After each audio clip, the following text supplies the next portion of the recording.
রাজধানীর শেওড়াপাড়ায় চলন্ত মোটরসাইকেলে ইট নিক্ষেপে আহত চালক সাজিদ চৌধুরী রাফি মারা গেছেন। টানা ১৩ দিন ঢাকা মেডিকেল কলেজ হাসপাতালের আইসিইউতে চিকিৎসাধীন থাকার পর সোমবার সকালে শেষ নিঃশ্বাস ত্যাগ করেন তিনি। স্বজনরা এই হত্যাকাণ্ডে দৃষ্টান্তমূলক বিচার দাবি করেছেন।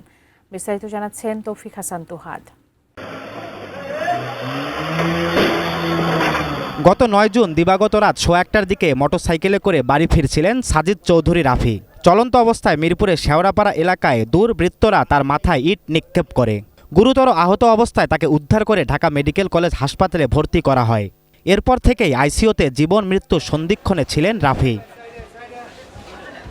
সোমবার সকালে চিকিৎসাধীন অবস্থায় তার মৃত্যু হয়। প্রিয়জনকে হারিয়ে হাসপাতালে কান্নায় ভেঙে পড়েন তার পরিবারের সদস্যরা। একমাত্র ছেলেকে হারিয়ে দিশেহারা মা। ঘাতকদের দৃষ্টান্তমূলক শাস্তির দাবি জানান তিনি। যাতে আমার বাচ্চার মতো আর কোনো বাচ্চা এরকম তার মায়ের বুক খালি করে না চলে যায়।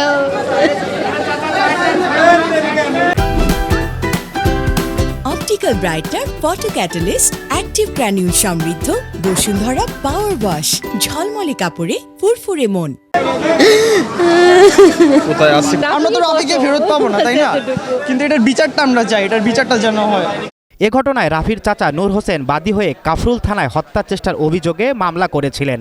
সিসিটিভি ফুটেজ দেখে ঢাকা ও ময়মনসিংহ থেকে ৩ জনকে গ্রেপ্তার করে পুলিশ।